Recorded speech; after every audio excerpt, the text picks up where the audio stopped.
Off Script with Super E recommends listener discretion as these real but sometimes uncensored stories can be filled with mature content.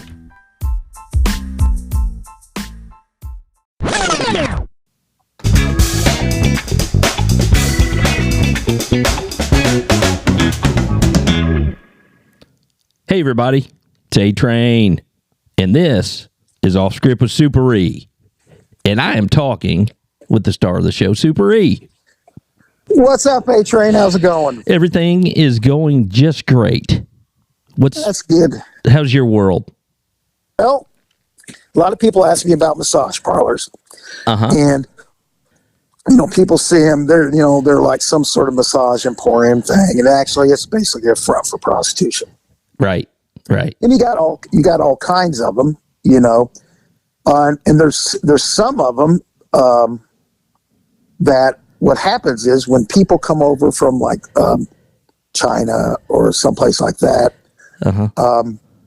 they think when they come over, they have some sort of contract with somebody who claims to have gotten a job for them, janitorial services, or whatever. Right.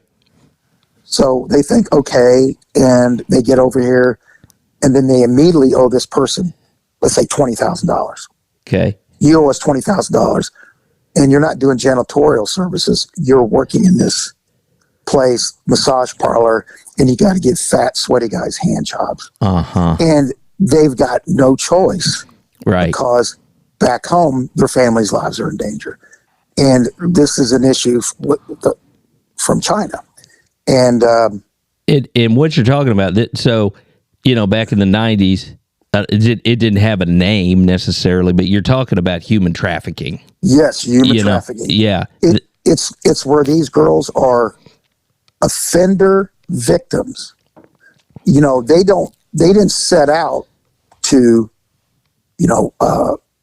prostitute in a massage parlor.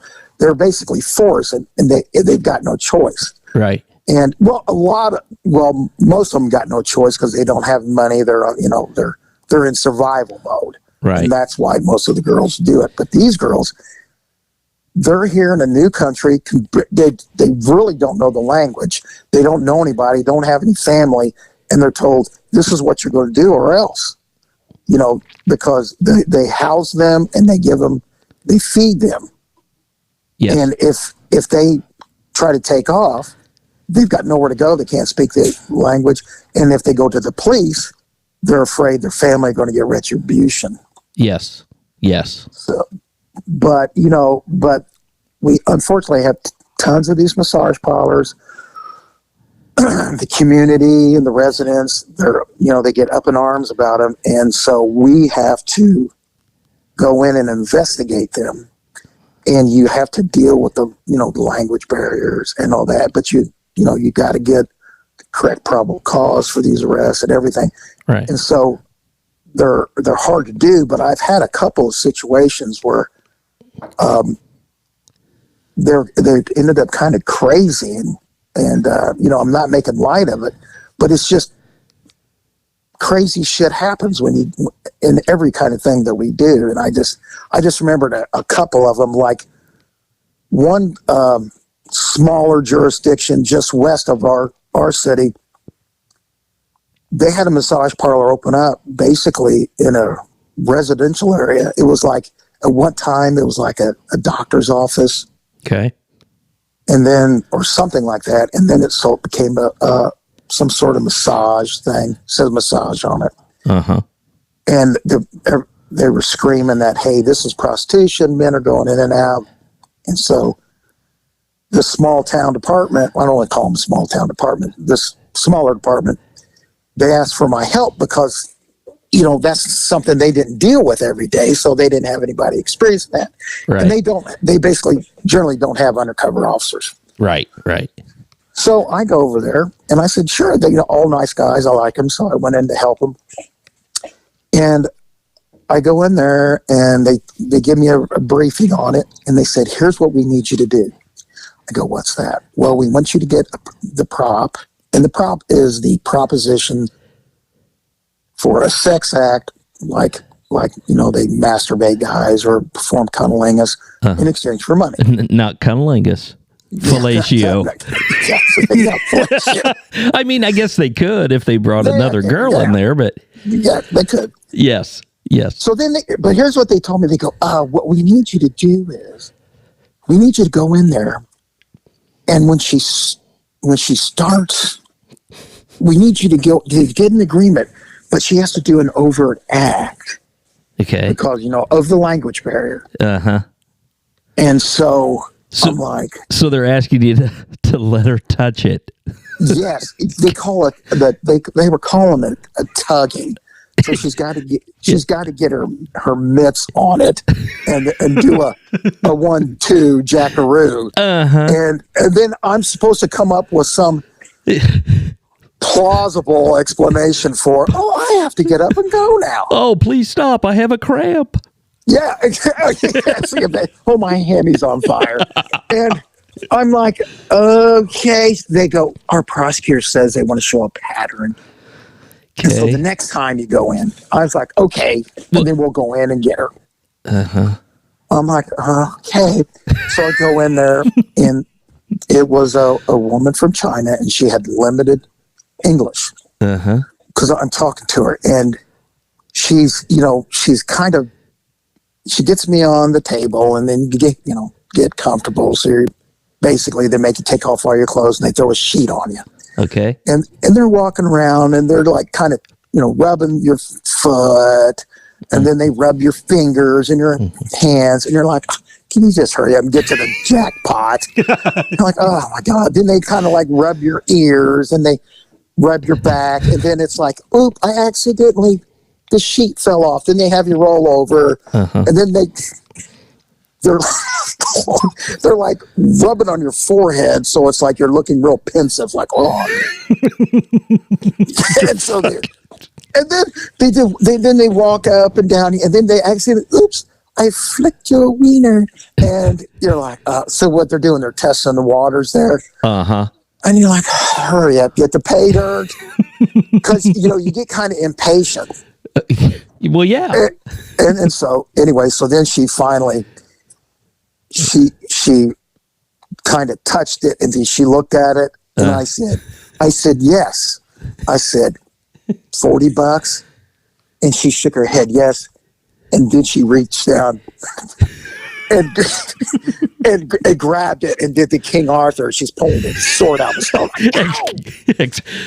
Excalibur. Yeah. And I was like, and then now I've got to make up a reason for getting out of there. So I go, oh, you have got me so excited.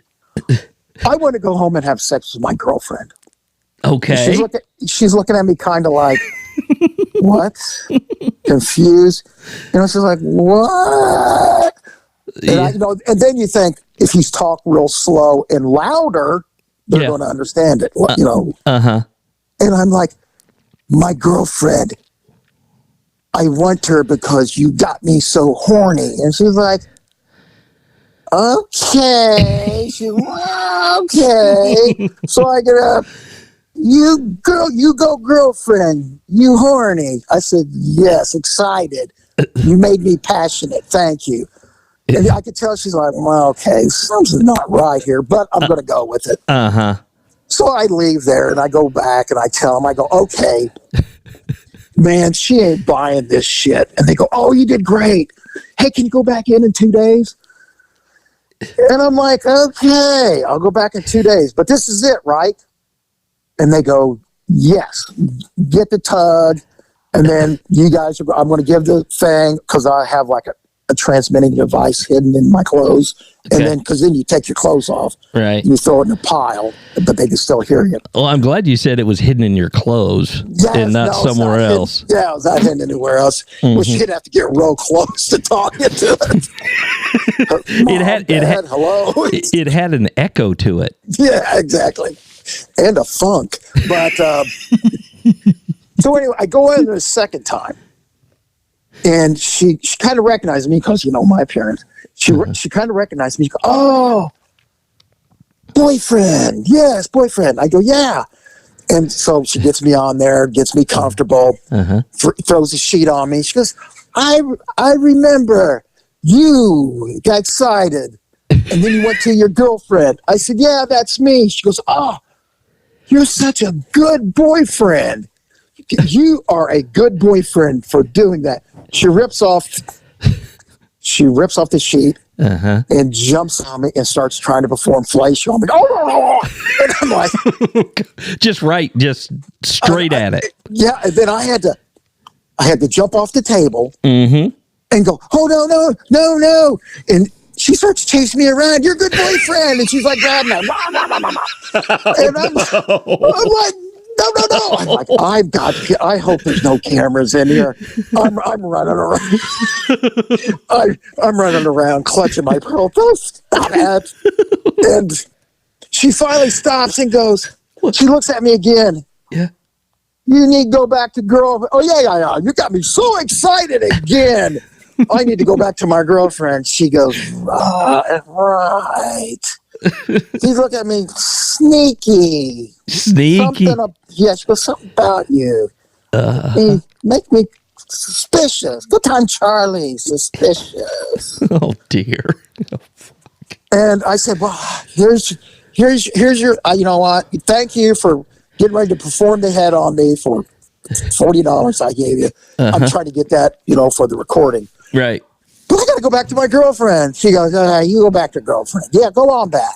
So I leave. I said, okay, you've got the two, tugs or the gobble. And then the investigator, she looks at me. She goes, yeah, the prosecutor wants 3. I said, 3? Oh, come on. There's no fucking way. Yeah. You've got the pattern of 2. It's a misdemeanor. They're like, oh man, he's really wants 3. I said, this woman is not an idiot. I know she basically just got here, but got off the boat. But fuck, she's not a moron. They said, can you go back in? I'm like, son of a bitch, yes.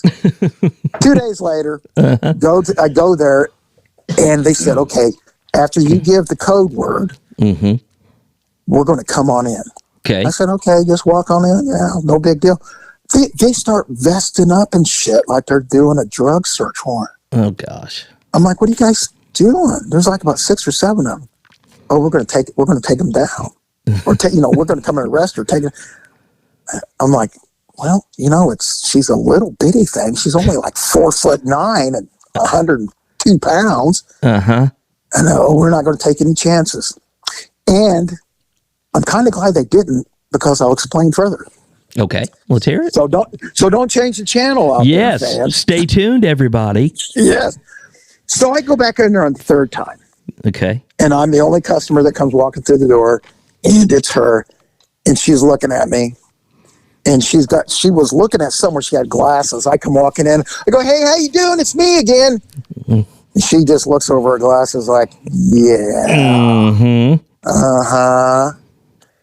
And I said, hey, it's such good massages. I really like it. Can I get another one? Yeah, I don't like you. And I'm like, this isn't starting. You're used to that. Women saying, no, I don't like you. I don't like you. And I said, just here, want to get a massage.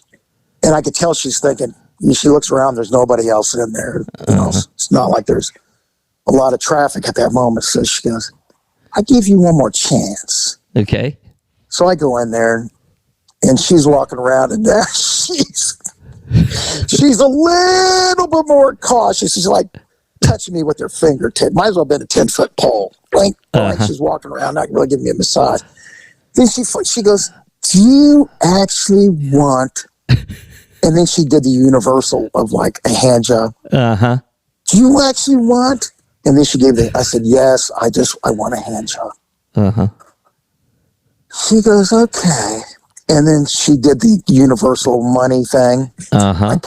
This time I pulled out 3 $20 bills, throw them down. Okay. So she walks over, and it was basically whips off the sheet, grabs it like she's trying to be first up to play. and this starts going, brrr, and I'm like, dying. And then I had to pull the, whoa! I have to make up another reason. She's like, and she's like, and she just stops. Uh-huh. And she's like, bullshit. And then I give the code. I did the code word of come in and save me. And I hear them come busting through, and they come in and drag her out of there. Okay. And I could hear them talking to her, and I hear a whole bunch of hooping and hollering. Mm-hmm. And then I'm hearing that motherfucking son of a bitch, that fucker. I'm like, is there another person in there? And I walk out. I finally get my clothes on. I walk out, and it's her. They have her chained to the chair. That's you, fucking son of a bitch. And I go, man, they slap a set of cuffs on her. Her English improves greatly. I was thinking if they throw another set on her, she's going to be doing the Gettysburg Address here in a second. And then she's like trying to get to me. You know, they got her to the, handcuffed. She's running at me. You know how like a dog does on a chain?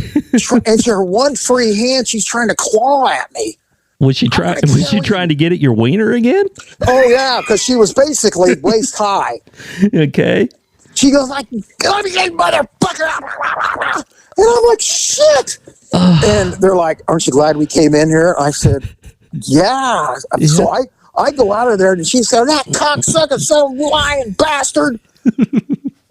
And I was like, fuck. And I told them after I said, I ain't going back in there again. They said, oh, no, we've got what we need. Thank you very much. And I was like, I dropped it in drive. I got out of there.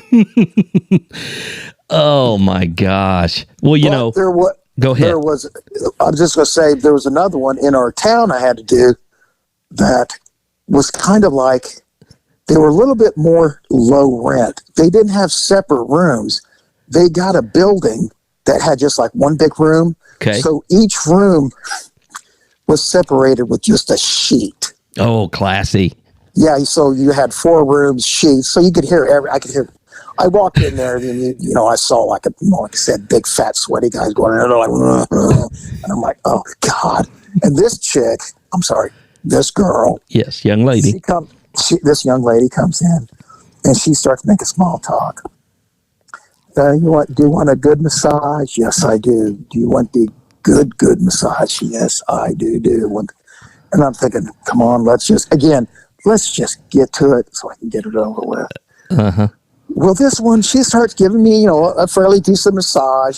She's, rubbing my back and then trying to do a little chiropractor in the lower back. It feels a little tense and, trying to crack it and shit. But then she started doing weird shit. When she get down to my feet, I don't like anybody messing with my feet. She starts punching the bottom of my feet. Punching them? Ow! Yeah, all of a sudden it's like she was like rubbing my feet, which I don't even like that. And all of a sudden she punched it. Huh. And then she slapped them. And I was like, ow! And then she walked around and she started rubbing the top of my head. And I said, okay, well, this is better than get my feet punched.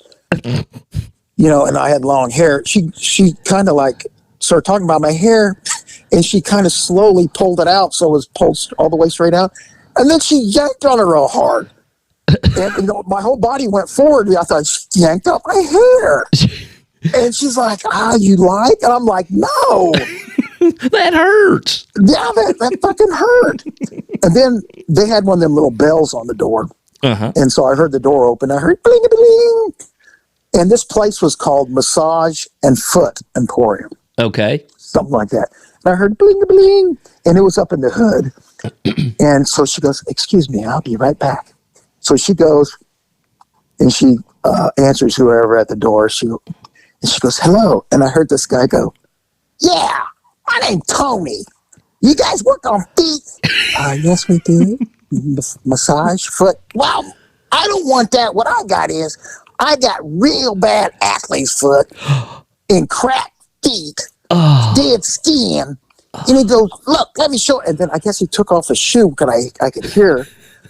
He goes, let me take off my flip-flop. And look, he goes, I'm going to spread my toes apart. Look at that. It's all rotted. I got dead meat on my feet. Oh, my God. I'll need you to pick at it. Can you pick off the dead meat? on my feet. And I'm like, what in the hell? And I hear her go, no, sir, you have foot like zombie. You get out. You have foot like zombie. Can you get rid of the dead meat? Get out. And then all of a sudden I heard her like shove him out the door. Uh-huh. And he goes, damn. And then the door slams behind him. My feet. And she goes, I call police. You leave. So he wanted, I could hear him bitching because, it's only a sheet. Uh-huh. And then she comes back in, and here we go again. She goes, where was I? Punching my bottom of my feet and yanking my hair. Uh-huh. She goes, oh, yeah. She goes, man came in, disgusting feet. And I said, I could hear. I could hear that. And then, so it kind of rattled her. And so instead of going to things, she immediately, she kind of just walked out. And she reached out and she had me on my back and then whipped off the sheet and flicked my penis. It was like she backhanded it, like I did something she didn't like. I was like, oh. And then she was like, she kind of laughed, and then she reached over again. I was like, oh my God, go back to punching my feet and pull my hair. And then she kind of walked to the other side, and I guess she was ambidextrous. With her left hand, she goes, and did the old Bruce Lee. I was like, oh my God. I'm basically crippled in my reproductive. Then she just reached down and grabbed it. Uh-huh. And held out her fingers for the sign of money. And, by then, how you get that sick feeling in your complete scrotum after it gets racked. Yeah. And I was like, I'm leaning for my wallet, and I couldn't do it. And she walked over and, oh, you need this? Yes. And I take out like some 20s and throw them at her. And then she walks over and grabs it and starts going like a jackhammer. And I go, oh, no, wait. And she goes, what's wrong? I said, I'm the police. And then I'm turned away from her because I don't want any of those backhands again. Yeah. I said, if you don't do anything, I'm just going to write you a summons. You're going to be okay. And thank God she was like, okay, I completely understand. I'll do exactly what you say. I said, thank you, because my penis is already turning red, black, and blue. Oh, my gosh. Oh, well, I'll tell you what, I think I can speak for the entire audience and myself. I'm just glad, Supri, that you don't have a hair trigger. Thank God. Thank God. It would be room 2, mop and bucket.